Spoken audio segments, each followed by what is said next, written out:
నేను వాడే పదాల వెనుక బరువైనటువంటి అవగాహన, ఆలోచన లోతుంటుంది. ఈ దేశంలో రాజ్యాధికార మార్పిడి 2-3% తేడా అయితే తెలంగాణలో టీఆర్ఎస్ ఓడిపోతుంది లేదా కాంగ్రెస్ ఓడిపోతుంది. భారతదేశంలో బీజేపీ ఓడిపోతుంది లేదా కాంగ్రెస్ ఓడిపోతుంది. అంటే రాజ్యాధికార మార్పిడి 2-3% తేడా వస్తే మారేటువంటి రోజులలో తెలివి కళ్ళ వాళ్ళైనటువంటి విశ్వబ్రాహ్మణులు 4-5% ఉంటే వీళ్ళు శక్తిగా తయారైతే మా పీఠాలు కదిలిపోతాయి అనేటువంటి ప్రమాదం పొంచి ఉన్నది. కాబట్టి దీన్ని ముక్క చెక్కలు చేసేటువంటి కుట్ర నడుస్తూ ఉన్నది. దానికి తెలుసో తెలియక మన వాళ్ళు కొందరు వంత పడతా ఉన్నారు. తెలివి అనేదానికి నా కొలమానం ఏంటంటే రిజల్ట్ తీసుకోవడం. తెలివి కళ్ళ వాళ్ళం అనుకుంటున్నాం, రిజల్ట్ తీసుకోవడంలో వెనుకబడిపోతున్నాం. ఇది ముమ్మాటికి కుట్ర. మనం రిజల్ట్ తీసుకోకపోవడానికి కూడా ఖచ్చితంగా నాకు తెలిసి ఈ దేశంలో ఆధిపత్య కులాలు ఉన్నాయి, అగ్ర కులాలు ఉన్నాయి. ఇక్కడ జరుగుతున్నటువంటి కుట్రలో ఒకానొక కోణం ఏంటంటే రాజ్యాధికారాన్ని వాళ్ళే కైవసం చేసుకున్నారు, సంపదను వాళ్ళే కైవసం చేసుకున్నారు. అక్కడో ఇక్కడో ఎవరైనా తెలివి కల జాతి ఉంటే వాళ్ళని ఈ రకంగా విభజించి ఐక్యం కాకుండా వాళ్ళ పవర్ను శాశ్వతం చేసుకునేటువంటి కుట్ర కొనసాగుతూ ఉన్నది. అందుకని నేను మనవి చేస్తా ఉన్నా, చాలా సింపుల్. మీరు ఇందాక ఎప్పుడైనా కూడా తెలంగాణ మూవ్మెంట్ నడిపినప్పుడు ప్రాక్టికల్గా కొట్లాడిన దాంట్లో నేను కూడా ఒక పాత్ర పోషించిన వాణ్ణి. కాబట్టి సమస్యల్ని ఎప్పుడూ గ్లోరిఫై చేయొద్దు. సమస్య అనేది ఉంటుంది. ఆ సమస్యను భూతద్దంలో పెట్టి చూస్తే అది పెద్దదవుతుంది, నువ్వు చిన్నోను అవుతావు, నీ వల్ల అది సాధ్యం కాదు అనేటువంటి స్థితికి లోనవుతావు. అక్కడ దేర్ ఎండ్స్ ది మ్యాటర్. అందుకనే ఎప్పుడైనా కూడా విజ్ఞతతో కొట్లాడాలనుకున్నప్పుడు, ఫలితాన్ని సాధించాలన్నప్పుడు సమస్య చిన్నదనుకోవాలి, నేను పెద్దోని అనుకోవాలి. అప్పుడు గ్యారంటీగా రిజల్ట్ వస్తుంది. ఇప్పుడు ఇక్కడ జరుగుతున్నటువంటి ఒకానొక చర్చలోని కోణం ఏంటంటే మన సంఖ్య ఎంత ఉన్నదో అనేది. నేను ఛాలెంజ్ చేస్తా ఉన్నా, మీకు సిన్సియారిటీ, సీరియస్నెస్ ఉంటే 3 రోజులలో తెలంగాణలో ఉన్నటువంటి విశ్వకర్మల జనాభా తేల్చొచ్చు. ఎన్ని రోజులలో? 3 రోజులలో. నేను పరిష్కారం కూడా చెప్తా. ఇక్కడి నుండి ఇక్కడ ఎందరం ఉన్నాం? 25-30 మంది ఉన్నాం. మనిషికి ఒక జిల్లా బాధ్యత తీసుకుందాం. ప్రతి జిల్లాలో ఒక 25 మందిని ఐడెంటిఫై చేద్దాం. ఇక్కడ ఉన్నటువంటి 30 మంది ఉన్నాం కదా, 33 జిల్లాలకు మనిషికి ఒకరిని తీసుకుందాం. ఒక్కొక్క జిల్లాలో ఒక 25 మందిని ఐడెంటిఫై చేద్దాం. ఎంత టైం పడుతుంది? యాదగిరి గారికి నల్గొండ జిల్లా ఇస్తాం. ఆయన 25 మందిని ఐడెంటిఫై చేయడం ఒక రోజులో చేసి పడిస్తాడు. చేయలేరా యాదగిరి గారు? చేయలేరా? బట్టి గాలి మాటలు మాట్లాడుకుంటే సమస్య పరిష్కారం కాదు. ప్రాక్టికల్గా ఉండాలి, ఆచరణాత్మకంగా ఉండాలి. వారు 25 మందిని తీసుకొని ఒక్కొక్కరికి 2 మండలాలు ఇస్తాడు. ఒక్కొక్కరికి 2 మండలాలు ఇస్తారు. ఆ 2 మండలాల నుంచి ఆయన ఒక 20 మందిని సెలెక్ట్ చేసుకోలేడా? మండలానికి 10 మంది దొరికితే ఆ దొరికినటువంటి మనిషికి 3 ఊర్లు ఇస్తారు. ఎన్ని రోజులు పట్టాలి? ఏ ఊళ్ళోనైనా విశ్వకర్మలు 50 మందికి 50 కుటుంబాలకు ఎక్కువ ఏ ఊళ్ళు ఉన్నారో నాకు చెప్పండి. ఈ 3 ఊర్లు ఇవ్వబడ్డటువంటి వ్యక్తి ఆ ఊళ్ళో ఒక పెద్ద మనిషి విశ్వబ్రాహ్మణుని ఇంట్లో కూర్చొని మన వాళ్ళేందరూ కుల పెద్దవాళ్ళు, ఆడ ఇంటి పెద్దవాళ్ళు, చదువుకున్న వాళ్ళు ఎవరు, చదువుకోని వాళ్ళు ఎవరు, ఉద్యోగం చేసే వాళ్ళు ఎవరు అంటే 1 గంటలో ఒక కుటుంబానికి సంబంధించినటువంటి సమాచారం వస్తుంది.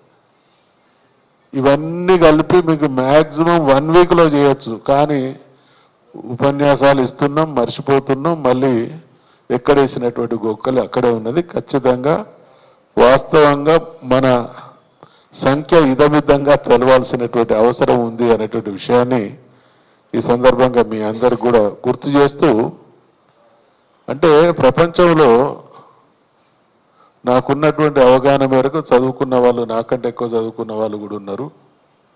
ఈ అబార్జిన్స్ అని ఉంటారు, ఎక్కడైనా కూడా అసలుదారులను కథం పట్టించే ప్రపంచం ముందుకు పోతా ఉన్నది. అది ఏ దేశం, అమెరికాలో ఉన్న వాళ్ళంతా అమెరికన్స్ కాదు, ఆస్ట్రేలియాలో ఉన్న వాళ్ళంతా ఆస్ట్రేలియన్స్ కాదు. నేను ఈ మాట ఎందుకు అంటున్నా అంటే, అబార్జిన్స్ అని మనల్ని నేను ఎందుకు సంబోధిస్తున్నా అంటే, విశ్వకర్మ భగవానుడు ఎవ్వరు లేనప్పుడు ఉన్నోడు అన్నాడు కాబట్టి, ఈ భూమి మీద అబార్జిన్ అంటోడు ఎవడన్నా ఉన్నాడు అంటే అది విశ్వకర్మ అనేటువంటి విషయాన్ని మీకు మనవి చేస్తా ఉన్నా.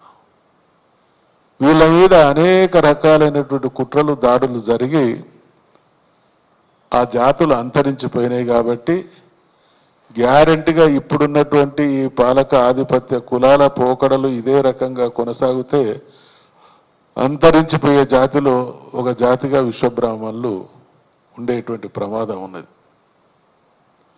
ఎన్ని రకాలైనటువంటి అవమానాలు, ఎన్ని రకాలైనటువంటి అన్యాయాలు.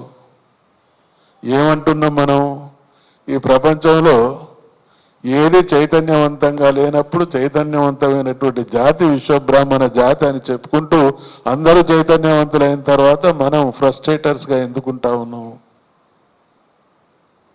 నేను ఎందుకని చాలాసార్లు విజ్ఞులకు చెప్పిన, I have classified the human man kind into 4 categories. మానవ జాతిని నాదైనటువంటి వర్గీకరణ ఇప్పుడు కాదు 100 సార్లు చెప్తా. సామాజిక శాస్త్రవేత్తలు మానవ జాతిని కాకసాయిడ్, ఆస్ట్రలాయిడ్, మంగలాయిడ్, నిగ్రాయిడ్ అనే వర్గీకరణ. మధుసూదనాచారి వర్గీకరణ ఏంటంటే creators, imitators, spectators, frustrators. Creators, imitators, spectators, frustrators. మీరు ఏకీభవించినా ఏకీభవించకున్నా భూప్రపంచంలో ఉండేటువంటి మానవులను వర్గీకరిస్తే ఈ 4 రకాలే కనబడతారు. ఎవరి వారసులు విశ్వకర్మలు? క్రియేటర్ వారసులు. ఎక్కడున్నాం మనం? పొన్నం ప్రభాకర్ గారి దగ్గర పోయి 5 కోట్లు ఇవ్వాలని అడుగుతున్నాం, ఆయన ఇస్తానంటే సంబరపడుతున్నాం. ఎవరు లేనప్పుడు ఇంత ఖ్యాతితో వెలిగినటువంటి జాతి ఇవాళ మనం అందరం గొప్ప వాళ్ళం ఉన్న తర్వాత గాడికి వచ్చింది అని అంటే అందరం కూడా ఆత్మవిమర్శ చేసుకోవాలి. ఈ జాతికి పూర్వవైభవం రావాలి అని అంటే కూర్చున్న చోట కూర్చుంటే రాదు, మనం అందరం ఒక శక్తిగా రూపాంతరం చెందాలి. ఇవాళ ఏం కుట్ర జరుగుతూ ఉన్నది? విశ్వబ్రాహ్మణులు అందరూ ఒక చోటు ఉంటే వీళ్ళు 4%, 5% అవుతా ఉన్నారు. మీకో మీది కనబడుతుంది, నాకు లోపలిది కనబడుతుంది, ఎందుకంటే నేను అందులో ఉన్నా కాబట్టి. అందుకనే నేను మనవి చేస్తా ఉన్నా, దయచేసి అందరం ఒకే మాట ఒకే బాట. విశ్వబ్రాహ్మణుల తరఫున ఎక్కడ ఏది జరిగినా అది జాతికి, ఇక్కడ ఏది ఉన్నా కూడా ఓపెన్ ఎజెండాలు ఉండాలి తప్ప హిడెన్ ఎజెండాలు ఉండొద్దు. హిడెన్ ఎజెండాలు ఉంటే ప్రమాదం. ఎవరైనా అంటే ఇంటోలే ప్రమాదం అవుతారు. జాతీయులందరినీ ఒకటిగా చూపించకుండా వృత్తిపరంగా విభజించి ప్రభుత్వం చూపడం జరిగింది. సరే, అట్లా చూపించినప్పుడు ఏమన్నా BCB serial number 21/A, 21/B, 21/C, 21/D అని అట్లా ఏమన్నా చేసి వాళ్ళు ఏమన్నా ఆ వృత్తిని ఏమన్నా చూపించారా అంటే అట్లేమీ లేదు. దానికి ఆ నిర్ణయం తీసుకోవడానికి కారణం ఏంటి అనేది కూడా ఏది ఒక మనకు అథెంటిక్గా లేదు. అలాంటి పరిస్థితులలో ఇవాళ మా యొక్క మనోభావాల్ని దెబ్బతీసినటువంటి పరిస్థితిని మనం అందరం ఒకే గొంతుతో, అయ్యా మేము వృత్తిపరంగా వేరు అయినప్పటికీ మేమంతా విశ్వబ్రాహ్మణ జాతీయులుగా ఒక్కటిగానే పరిగణించాలి అనేది మన ప్రియతమ ముఖ్యమంత్రి గారికి విన్నవించుకుందాము. ఒక మంచి సానుకూల వాతావరణంలో పెద్దలందరినీ తీసుకెళ్ళి అనేది ఒక ఆలోచన. రెండవది, ఇవాళ కనుమరుగవుతున్నటువంటి కుల వృత్తులు, అందులో విశ్వబ్రాహ్మణ వృత్తులు 5 పంచవృత్తులు. ఈరోజు కూడా మనము గత ప్రభుత్వంలో చూసాము. అంటే ఈ 5 వృత్తులలో అరుదుగా కనిపించినటువంటి శిల్పి జాతి, ఆ శిల్పి జాతికి ఒక అవకాశం ఇచ్చారు.